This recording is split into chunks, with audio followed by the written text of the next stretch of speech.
আমাদের আন্দোলন চলছে, চলবে, সার্বিকভাবে বিদ্যুতের ভোল্টেজ বাড়াতে হবে।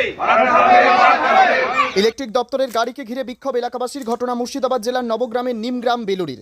এদিন মঙ্গলবার সকাল 9টা নাগাদ ইলেকট্রিক দপ্তরের গাড়ি আটকে কর্মীদের বিক্ষোভ দেখান এলাকাবাসীদের দাবি বেশ কিছুদিন ধরে নবগ্রামের 2 নম্বর গুড়পাশলা অঞ্চলের গ্রামগুলিতে ইলেকট্রিক থাকে খুব কম সময় এবং যেটুকু সময় ইলেকট্রিক থাকে সেই সময়টুকু লো ভোল্টেজ থাকায় সাবমার্সিবল থেকে জল তোলা অসম্ভব হয়ে যাচ্ছে। ঠিকঠাক ইলেকট্রিক বাল্ব, পাখা, চাষে মিনি দ্বীপ চলছে না।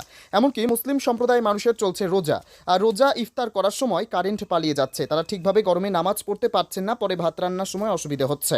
সেই কারণে ইলেকট্রিক দপ্তরের ওপর উত্তপ্ত হয়ে ইলেকট্রিক দপ্তরের গাড়ি আটকে কর্মীদের ঘিরে বিক্ষোভ দেখায় এলাকাবাসী। তাদের দাবি তাদেরকে সময় মতো ইলেকট্রিক ঠিকঠাক পরিষেবা দিতে হবে। এ নিয়ে এলাকাবাসী কি বলছেন শুনুন।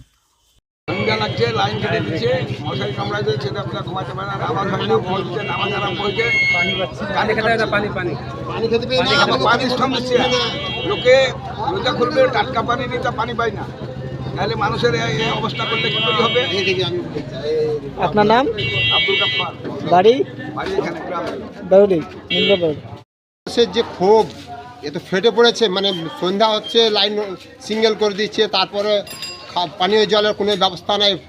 বাড়িতে যে সব সাবমার্সেবল আছে বা সরকারি যে সব সাবমার্সেবল দিয়েছে রাস্তার সাইডে পাবলিকের জন্য, সেগুলো তো চলছে না হাই ভোল্টেজের।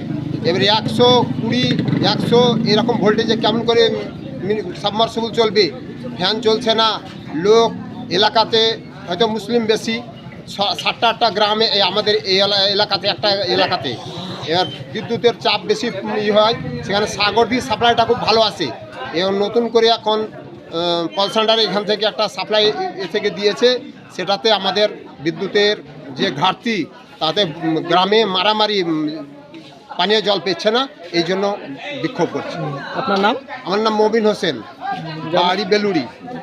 এলাকাবাসী প্রচণ্ড ক্ষুব্ধ এই নবগ্রাম সাপ্লাইয়ের উপরে। কলসেন্টার যে সাপ্লাই দিচ্ছে বর্তমানে একেবারে নিম্নমানের, মানে বিদ্যুতের যে মানে ভোল্টেজ অত্যন্ত কম। যাদের বাড়ির সাবমার্সেবল, সে সাবমার্সেবল চলে না, পাখা ঘোরে না, আলো জ্বলে না ঠিকভাবে। এই রমজান মাস চলছে, মানুষ ক্লান্ত হয়ে একটু ঘুমাবে, তার অবকাশ নাই। এক টানা 10 ঘন্টা 12 ঘন্টা সেটিং করে রাখে, কেটে রাখে, আর ভোল্টেজ অত্যন্ত কম। এদের ঢেলদোল নাই। এই যে যারা আছে, যারা সাপ্লাই, যারা সার্ভিসে আছে, তাদের কোনো হেলদোল নেই। অফিসারকে কথা বললে তারাও কোনো ভ্রুক্ষেপ করে না, ভাবে যে এই অন্ধকারেই থাকুক এরা, বা এদের একতা নাই, একতা হবে না, এরা হয়তো গর্জে উঠতে পারবে না বলে এরা এই এলাকাটাকে চিরদিন অবহেলিত করে রাখে। সেটা দেখুক ওরা যে এটা এইভাবে রাখা যাবে না। মানুষ তো এখন কি চাইছেন? এখন চাইছে এটা সুরা হোক, আমরা সাগরদী সাপ্লাই চাইছি, ভালো সাপ্লাই হোক, ভালো ভোল্টেজ হোক, চাষের মিনিডিপ চলুক, বাড়ির সাবমার্সেবল চলুক, ছেলে মেয়ে লেখাপড়া করুক, ভালো ভোল্টেজ থাকুক, ইফতার করার পর মানুষজন আরাম পাক, একটু পাখা চলুক, এটা চাইছি আমরা। আমাদের কেয়ার নেওয়া হোক, একটু সাপ্লাইটা ভালোভাবে হোক। আপনার নাম? আমার নাম নাসিরউদ্দিন দেওয়ান। গ্রামের নাম? বেলুড়ি। কারণ হচ্ছে আপনার ওই ভোল্টেজ কম হচ্ছে, বিদ্যুতের সমস্যা আছে, সেই জন্য আপনার কি কর্তৃপক্ষকে জানিয়েছেন বিষয়টি? আমাদের কর্তৃপক্ষকে জানিয়েছে, ইনারাই জানিয়েছে। ঠিক আছে, আপনারা কোনোরকমভাবে জানাননি? না, আমরা আমাদের কন্ট্রাক্টরকে জানিয়েছি।